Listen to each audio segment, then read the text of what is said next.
Palabra por primera vez en este foro al presidente de Cuba, Raúl Castro.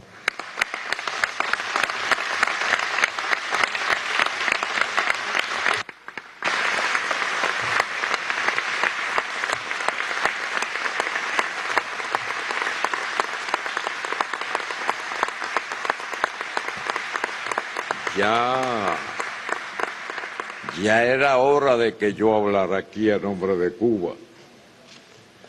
Me informaron al principio que podría ser un discurso de 8 minutos. Y aunque hice un gran esfuerzo, junto con mi canciller, de reducirlo a 8 minutos, y como me deben 6 cumbres que me excluyeron, 6 por 8, 48,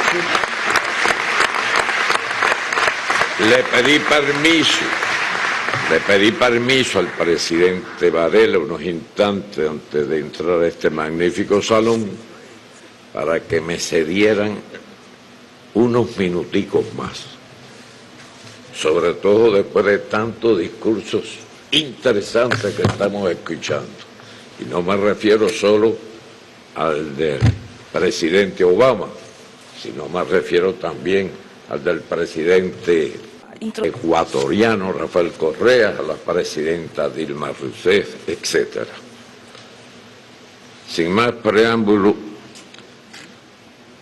empezaremos. Excelentísimo señor Juan Carlos Varela, presidente de la República de Panamá, presidentas y presidentes, primeras y primeros ministros, distinguidos invitados, en primer lugar, expreso nuestra solidaridad con la presidenta Bachelet y el pueblo de Chile por los desastres naturales que han estado padeciendo.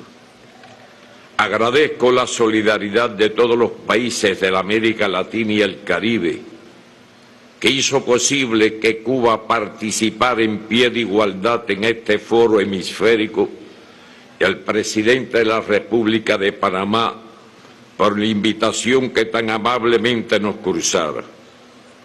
Traigo un fraterno abrazo al pueblo panameño y a los de todas las naciones aquí representadas.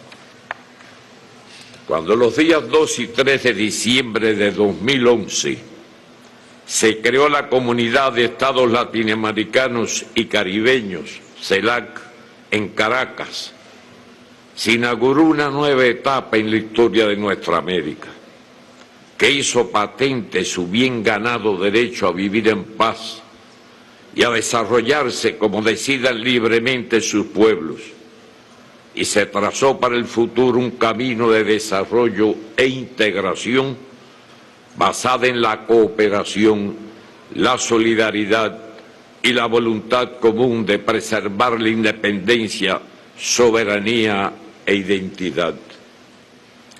El ideal de Simón Bolívar de crear una gran patria americana inspiró verdaderas epopeyas independentistas. En 1800 se pensó en agregar a Cuba a la Unión del Norte como el límite sur del extenso imperio. En el siglo XIX surgieron la doctrina del destino manifiesto con el propósito de dominar las Américas y el mundo, y la idea de la fruta madura para la gravitación inevitable de Cuba hacia la Unión Norteamericana, que diseñaba el nacimiento y desarrollo de un pensamiento propio y emancipador.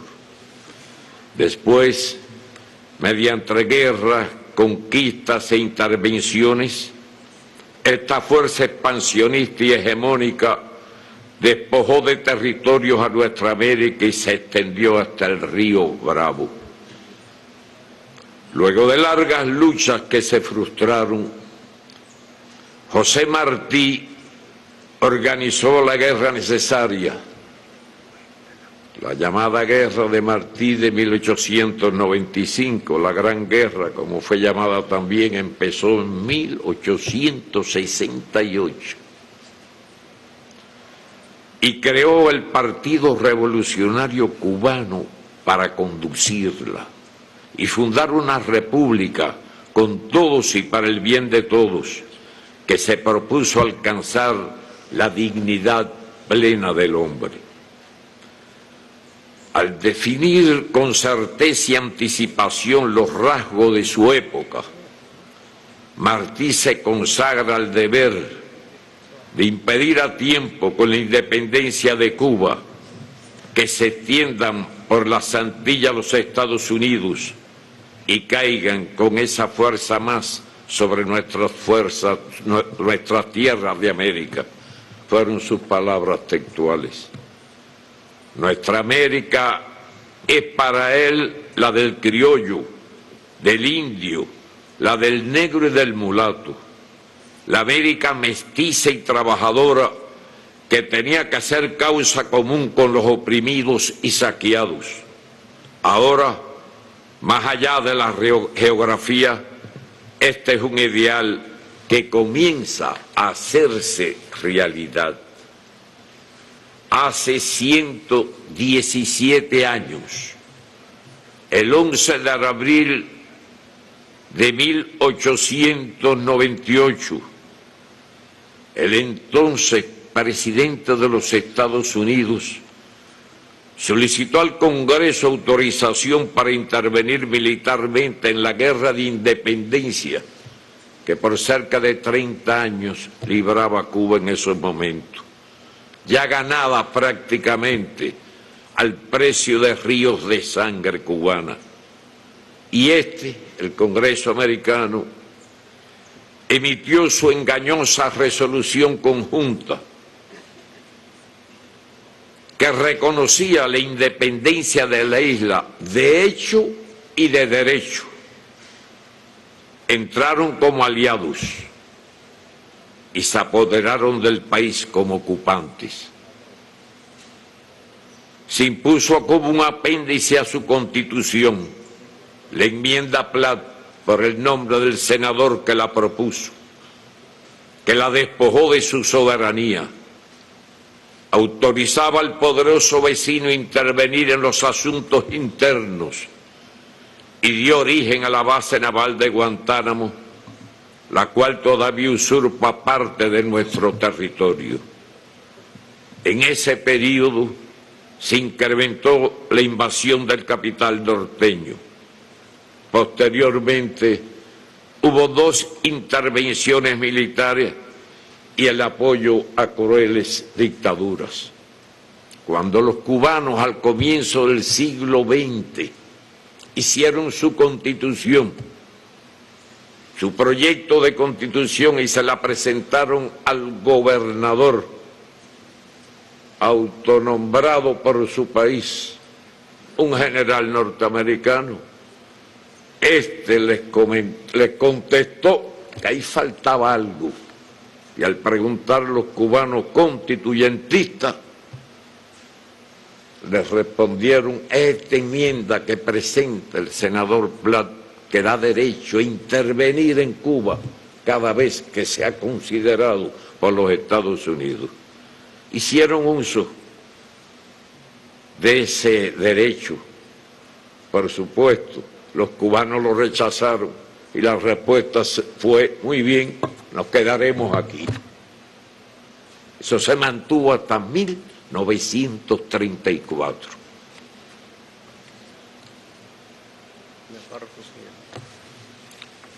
Hubo 2 intervenciones militares, además, y el apoyo a crueles dictaduras en ese periodo mencionado.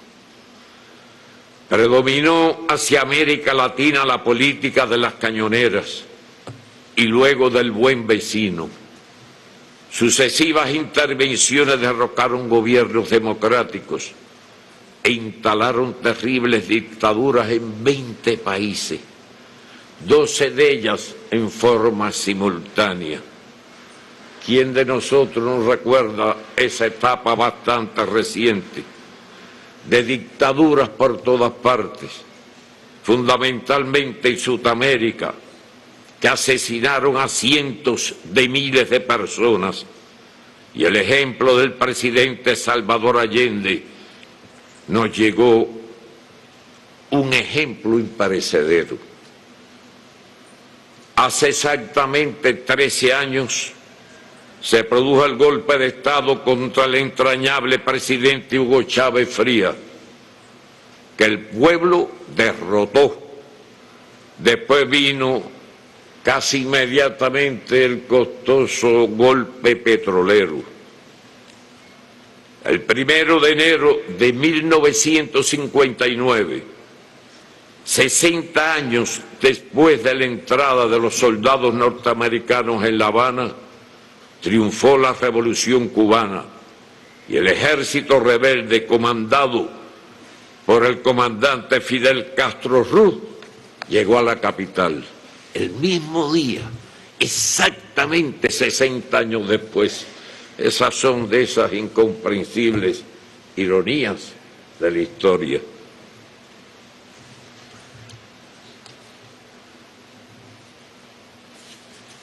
El 6 de abril de 1960, apenas un año después del triunfo, el subsecretario de Estado Lester Mallory escribió en un perverso memorando, y no encuentro otro calificativo que darle. Cito algunos párrafos. Este memorándum fue desclasificado por el gobierno americano decenas de años después. Cito: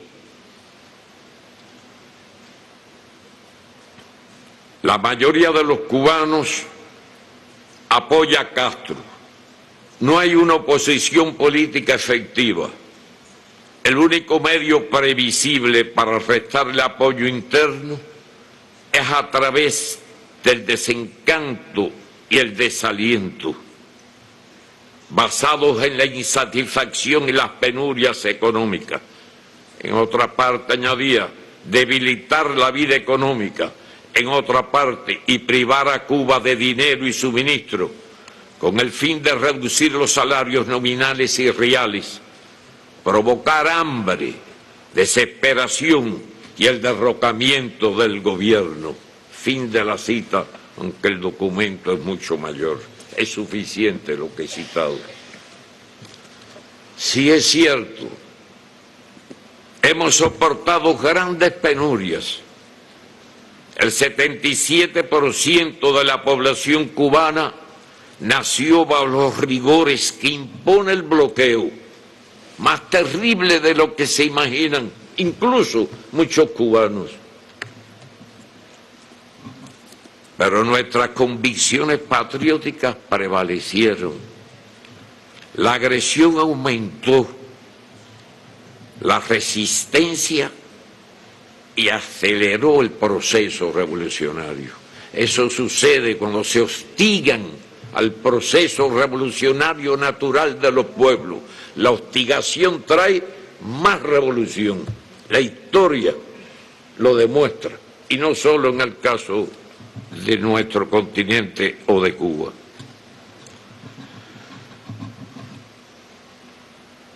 Es decir, que no voy a exponerles aquí para no extender mucho mis palabras.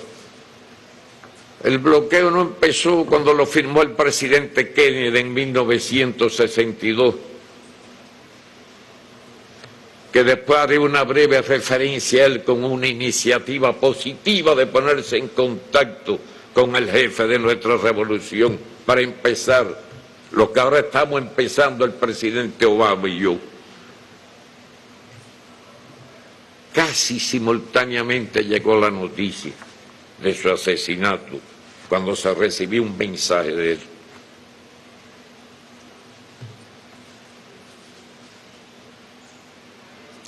Es decir, que la agresión aumentó. Acuérdense, año 65, la agresión de Playa Girón, una invasión mercenaria, apadrinada y organizada por los Estados Unidos. 6 años de guerra contra grupos armados que en 2 ocasiones abarcaron todo el país.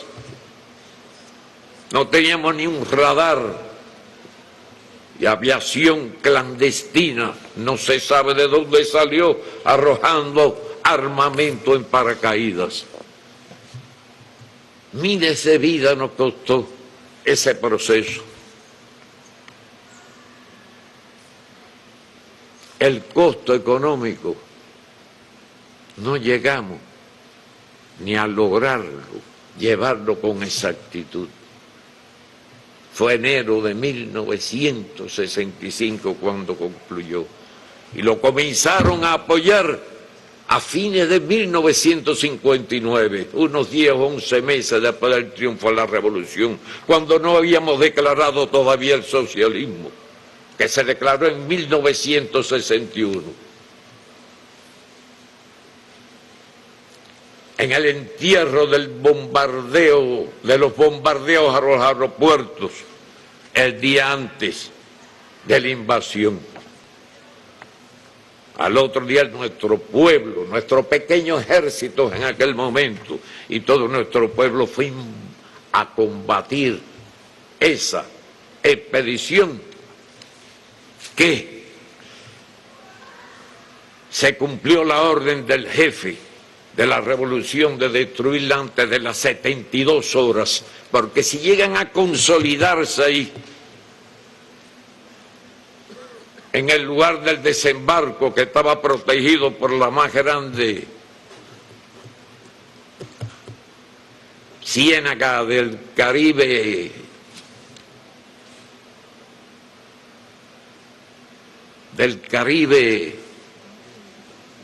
isleño, hubieran trasladado un gobierno ya constituido con primer ministro y el nombramiento de los demás ministros, que estaba en una base militar norteamericana en la Florida. Si llegan a consolidar la posición que ocuparon inicialmente, trasladar ese gobierno a Playa Girón era fácil. Inmediatamente la OEA, que ya nos había sancionado por proclamar ideas ajenas al continente, etcétera, le hubiera dado su reconocimiento. El gobierno constituido en Cuba, basificado en un pedacito de tierra, hubiera pedido ayuda a la OEA, y la ayuda estaba sobre barcos de guerra americanos a 3 millas de la costa, que era el límite entonces que existía de las aguas territoriales. Como ustedes conocen, ahora son 12. Y la revolución se siguió fortaleciendo, radicalizándose. Lo otro era renunciar. ¿Qué hubiera pasado? ¿Qué hubiera pasado en Cuba? ¿Cuántos cientos de miles de cubanos hubieran muerto? Porque ya teníamos cientos de miles de armamento ligero. Habíamos recibido los primeros tanques que no sabíamos ni manejar bien. La artillería, sabíamos tirar cañonazos, pero no sabíamos dónde iban a dar. Lo que unos milicianos aprendían por la mañana tenían que enseñárselo a los otros por la tarde. Pero hubo mucho valor, había que ir por un solo itinerario, porque era una ciénaga donde las tropas no se podían desplegar, ni transitar los tanques o vehículos pesados. Tuvimos más bajas que ellos, que los atacantes. Por eso se cumplió la orden de Fidel, liquidarlos antes de las 72 horas. Y esa misma flota americana fue la que la acompañó a esa expedición desde Centroamérica. Y estaba ahí. Desde la costa se veían a solo 3 millas algunos de sus barcos. ¿Cuánto costó a Guatemala la invasión famosa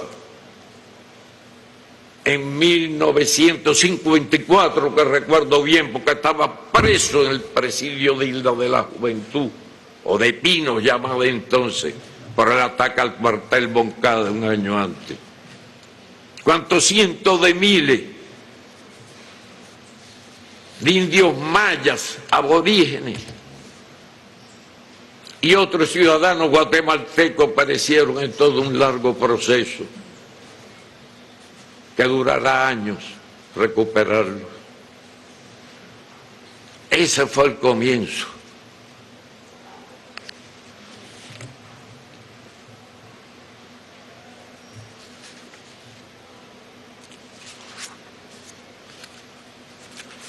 Les decía que el 77% de la población cubana nació después del bloqueo. Párrafo que ya leí. Cuando ya habíamos proclamado el socialismo y el pueblo había combatido en Pellagirón para defenderlo, el presidente Kennedy, al que ya hice referencia hace un instante, fue asesinado precisamente en el mismo momento, el mismo día en que el líder de la revolución cubana, Fidel Castro, recibió un mensaje suyo de John Kennedy buscando iniciar el diálogo. Después de la Alianza para el Progreso y de haber pagado varias veces la deuda externa sin evitar que ésta se siga multiplicando, se nos impuso un neoliberalismo salvaje y globalizador como expresión del imperialismo en esta época, que dejó una década perdida en la región. La propuesta entonces de una asociación hemisférica madura resultó el intento de imponernos el área de libre comercio de las Américas, ALCA, asociado al surgimiento de estas cumbres, que hubiera destruido la economía, la soberanía, el destino común de nuestras naciones, si no se le hubiera hecho naufragar en el 2005 en Mar del Plata, bajo el liderazgo de los presidentes Chávez, Kirchner y Lula. Un año antes, Chávez y Fidel habían hecho nacer la alternativa bolivariana, hoy Alianza Bolivariana para los Pueblos de nuestra América. Excelencias,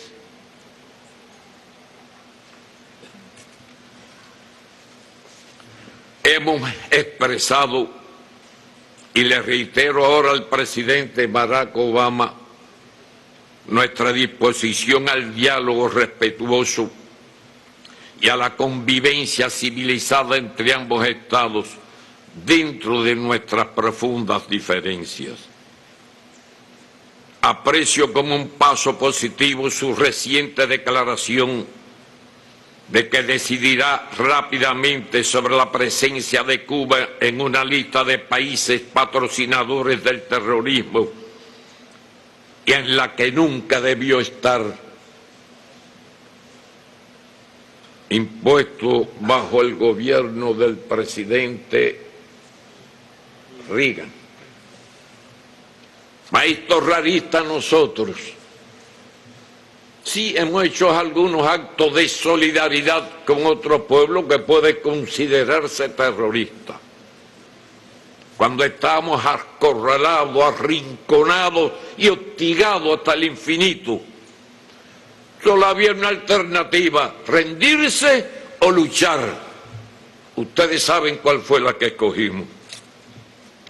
Con el apoyo de nuestro pueblo. ¿Quién puede pensarse que nosotros vamos a obligar a todo un pueblo a hacer los sacrificios que ha hecho el pueblo cubano para subsistir, para ayudar a otros pueblos?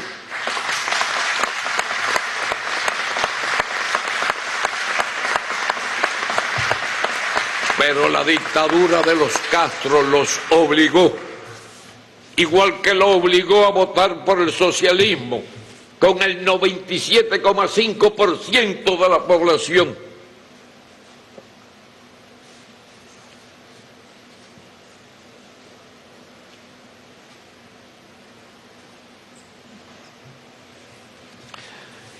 Continúo, aprecio como un paso positivo la reciente declaración del presidente Obama de que se decidirá rápidamente sobre la presencia de Cuba en una lista de países patrocinadores del terrorismo y en la que nunca debió estar, les decía, porque cuando esto se nos impuso, resulta que los terroristas es lo que poníamos los muertos.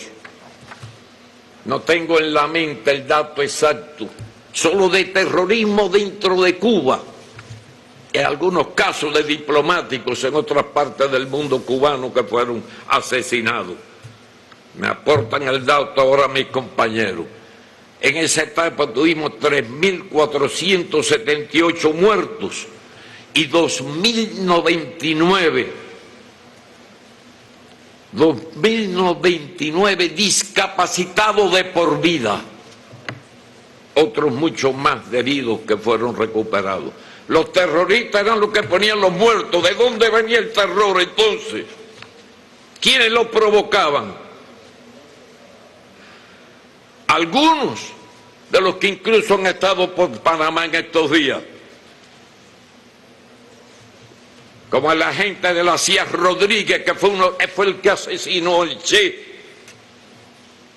y se llevó sus manos cortadas para probar por sus huellas digitales, no sé en qué lugar, que se trataba del cadáver del Che, que después recuperamos por la gestión de un gobierno amigo en Bolivia.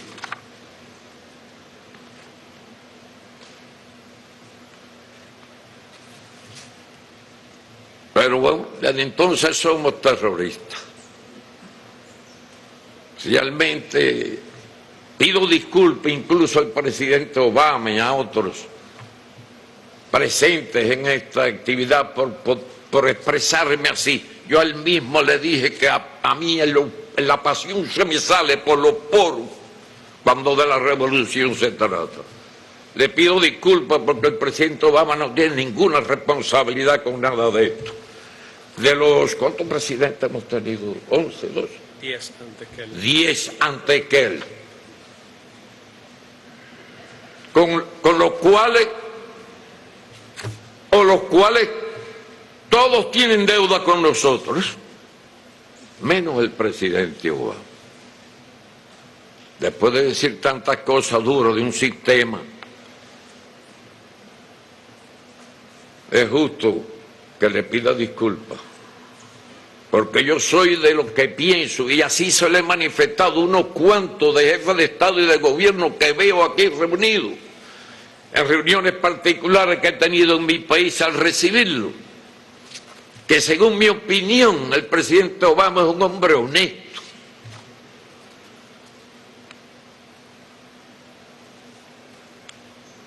Me he leído algo de su biografía en los 2 libros que han aparecido, no completo, eso lo haré con más calma. Admiro su origen humilde y pienso que su forma de ser obedece a ese origen humilde de él.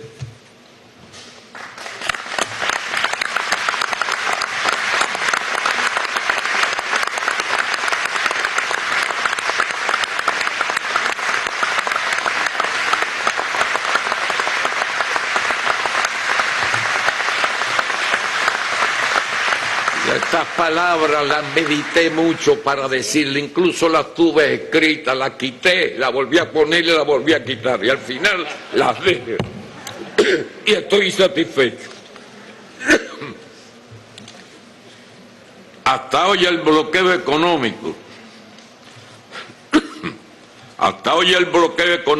comercial y financiero se aplica en toda su intensidad contra la isla. Provoca daños y carencias al pueblo y es el obstáculo esencial al desarrollo de nuestra economía. Constituye una violación del derecho internacional y su alcance extraterritorial afecta a los intereses de todos los estados. No es casual el voto unánime, casi unánime, menos de Israel y los propios Estados Unidos en la ONU, durante tantos años seguidos.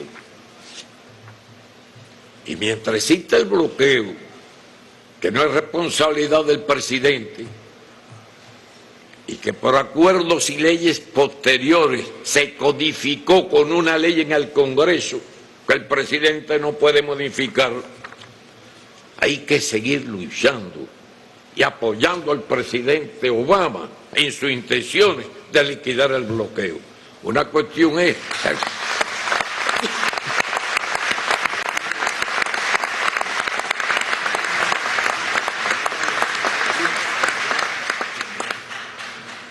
Una cuestión es establecer relaciones diplomáticas y otra cuestión es el bloqueo. Por eso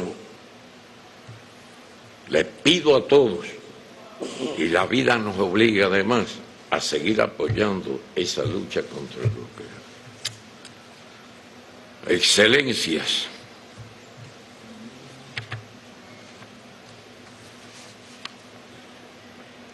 hemos expresado públicamente al presidente Obama, quien también nació bajo la política del bloqueo a Cuba, y al ser electo le heredó de 10 presidentes, nuestro reconocimiento por su valiente decisión de involucrarse en un debate con el Congreso de su país para ponerle fin.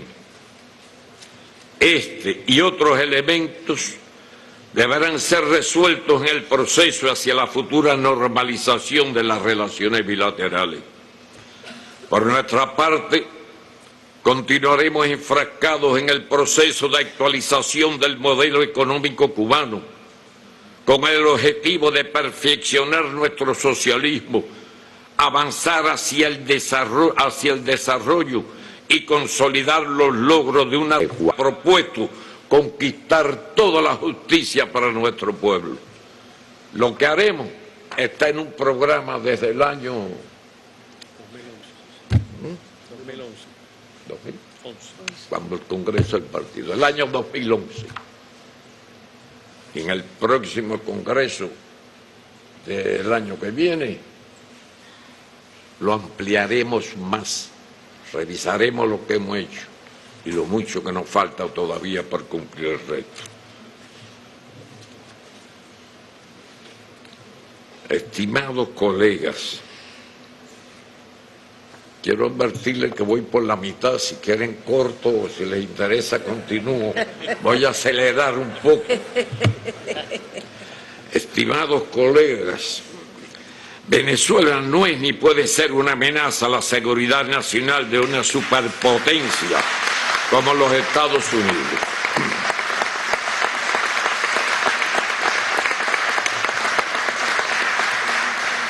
Es positivo que el presidente norteamericano lo haya reconocido. Debo reafirmar todo nuestro apoyo de manera resuelta y leal a la hermana República Bolivariana de Venezuela, al gobierno legítimo y a la Unión Cívico-Militar que encabeza el presidente Nicolás Maduro, al pueblo bolivariano y chavista que lucha por seguir su propio camino y enfrenta intentos de desestabilización y sanciones unilaterales que reclamamos sean levantadas. Que la orden ejecutiva sea derogada, aunque es difícil por la ley, lo que sería apreciado por nuestra comunidad como una contribución al diálogo y al entendimiento hemisférico. Nosotros conocemos, creo que puede ser de lo que estamos aquí reunidos, uno de los pocos que mejor conozcamos el proceso de Venezuela. No es porque estemos metidos allí, ni estemos influyendo allí, ni ellos nos cuenten todas las cosas a nosotros. Lo sabemos porque están pasando por el mismo camino por el que pasamos nosotros y están sufriendo las mismas agresiones que sufrimos nosotros, o una parte de ellas. Mantendremos nuestro aliento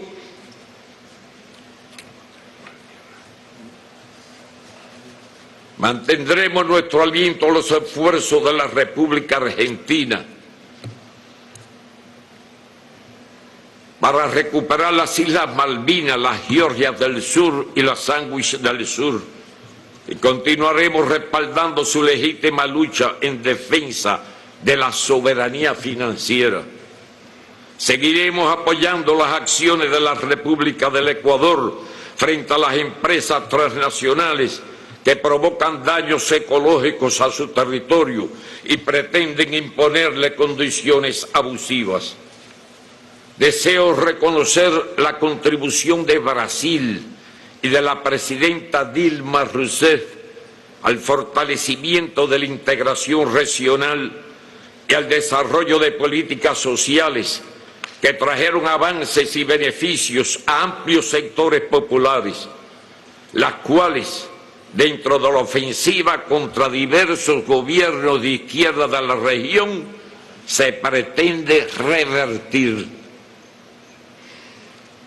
Será invariable nuestro apoyo al pueblo latinoamericano y caribeño de Puerto Rico en su empeño por alcanzar la autodeterminación e independencia, como ha dictaminado decenas de veces el Comité de Descolonización de las Naciones Unidas. También continuaremos nuestra contribución al proceso de paz de Colombia hasta su feliz conclusión. Debiéramos todos multiplicar la ayuda a Haití, no solo mediante asistencia humanitaria, sino con recursos que le permitan su desarrollo y apoyar que los países del Caribe reciban un trato justo y diferenciado en sus relaciones económicas y reparaciones por los daños provocados por la esclavitud y el colonialismo. Vivimos bajo la amenaza de enormes arsenales nucleares que debieran eliminarse y del cambio climático que nos deja sin tiempo. Se incrementan las amenazas a la paz y proliferan los conflictos. Como expresó entonces el presidente Fidel Castro, las causas fundamentales están en la pobreza y el subdesarrollo, y en la desigual distribución de las riquezas y los conocimientos que imperan el mundo. No puede olvidarse que el subdesarrollo y la pobreza actuales son consecuencia de la conquista, la colonización, la esclavización y el saqueo de la mayor parte de la tierra por las potencias coloniales, el surgimiento del imperialismo y las guerras sangrientas por nuevos repartos del mundo. La humanidad debe tomar conciencia de lo que hemos sido y de lo que no podemos seguir siendo. Hoy, continuaba Fidel, nuestra especie ha adquirido conocimientos, valores éticos y recursos científicos suficientes para marchar hacia una etapa histórica de verdadera justicia y humanismo. Nada de lo que existe hoy en el orden económico y político sirve a los intereses de la humanidad. No puede sostenerse. Hay que cambiarlo, concluyó Fidel. Cuba seguirá defendiendo las ideas por las que nuestro pueblo ha asumido los mayores sacrificios y riesgos y luchado junto a los pobres, los enfermos sin atención médica, los desempleados, los niños y niñas abandonados a su suerte u obligados a trabajar o a prostituirse, los hambrientos, los discriminados, los oprimidos y los explotados, que constituyen la inmensa mayoría de la población mundial. La especulación financiera, los privilegios de Bretton Woods y la remoción unilateral de la convertibilidad en oro del dólar son cada vez más eficientes. Requerimos un sistema financiero transparente y equitativo. No puede aceptarse que menos de una decena de emporios, principalmente norteamericanos, 4 o 5 de 7 u 8, determinen lo que se lee, ve o escucha en el planeta. Internet debe tener una gobernanza internacional, democrática y participativa, en especial en la generación de contenidos. Es inaceptable la militarización del ciberespacio y el empleo encubierto e ilegal de sistemas informáticos para agredir a otros estados. No dejaremos que se nos deslumbre ni colonice otra vez. Sobre el Internet, que es un invento fabuloso, de los mayores de los últimos años, bien pudiéramos decir, recordando el ejemplo de la fábula de las lenguas de Esopo, que Internet sirve para lo mejor y es muy útil, pero a su vez, como las lenguas de Esopo, también sirven para lo peor. Señor presidente, las relaciones hemisféricas, en mi opinión, han de cambiar profundamente, en particular en los ámbitos político, económico y cultural, para que, basadas en el derecho internacional y en el ejercicio de la autodeterminación y la igualdad soberana, se centren en el desarrollo de vínculos mutuamente provechosos y en la cooperación para servir a los intereses de todas nuestras naciones y a los objetivos que se proclaman. La aprobación en enero del 2014, en la segunda cumbre de la CELAC en La Habana, de la proclama de la América Latina y el Caribe como zona de paz, constituyó un trascendente aporte en ese propósito, marcado por la unidad latinoamericana y caribeña en su diversidad. Lo demuestra el hecho de que avanzamos hacia procesos de integración genuinamente latinoamericanos y caribeños, a través de la CELAC, UNASUR, CARICOM, Mercosur, ALBA, TCP, el SICA y la Asociación de Estados del Caribe, que subrayan la creciente conciencia sobre la necesidad de unirnos para garantizar nuestro desarrollo. Dicha proclama nos compromete a que las diferencias entre las naciones se resuelvan de forma pacífica, por la vía del diálogo y la negociación u otras formas de solución y en plena consonancia con el derecho internacional. Vivir en paz, cooperando unos con otros para enfrentar los retos y solucionar los problemas que, en fin de cuentas, nos afectan y afectarán a todos. Es hoy una necesidad imperiosa. Debe respetarse, como reza la proclama de la América Latina y el Caribe como zona de paz, firmada por todos los jefes de Estado y de Gobierno de nuestra América. El derecho inalienable de todo Estado a elegir su sistema político, económico, social y cultural como condición esencial para asegurar la convivencia pacífica entre las naciones. Con ella nos comprometimos a cumplir nuestra obligación de no intervenir directa o indirectamente en los asuntos internos de cualquier otro Estado y observar los principios de soberanía nacional, igualdad de derechos y la libre determinación de los pueblos, y a respetar los principios y las normas del derecho internacional y los principios y propósitos de la Carta de las Naciones Unidas. Ese histórico documento insta a todos los Estados miembros de la comunidad internacional a respetar plenamente esta declaración en sus relaciones con los Estados miembros de la CELAC.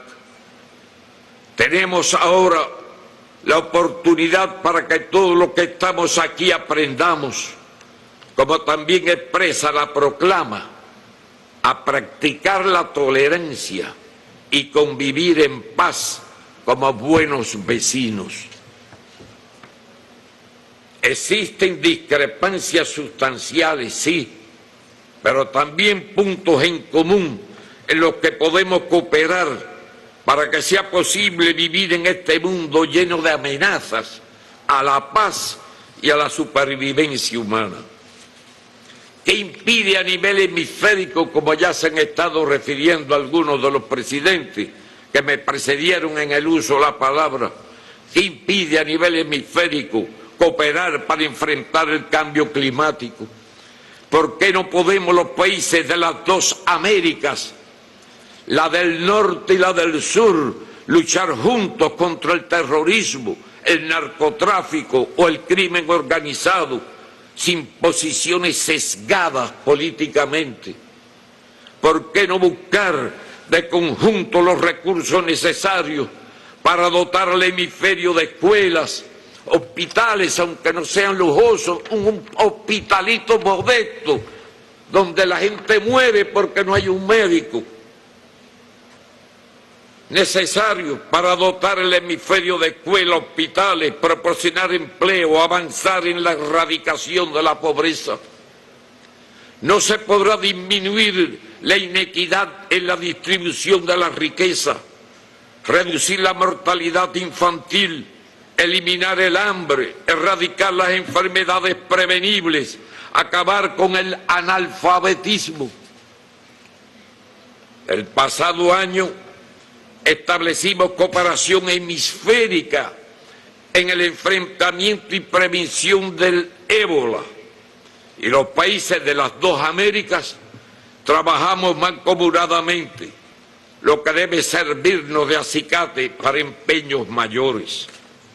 Cuba, país pequeño y desprovisto de recursos naturales, que se ha desenvuelto en un contexto sumamente hostil, ha podido alcanzar la plena participación de sus ciudadanos en la vida política y social de la nación, una cobertura de educación y salud universales de forma gratuita, un sistema de seguridad social que garantiza que ningún cubano quede desamparado, significativos progresos hacia la igualdad de oportunidades y en el enfrentamiento a toda forma de discriminación, el pleno ejercicio de los derechos de la niñez y de la mujer, el acceso al deporte y la cultura, el derecho a la vida y a la seguridad ciudadana.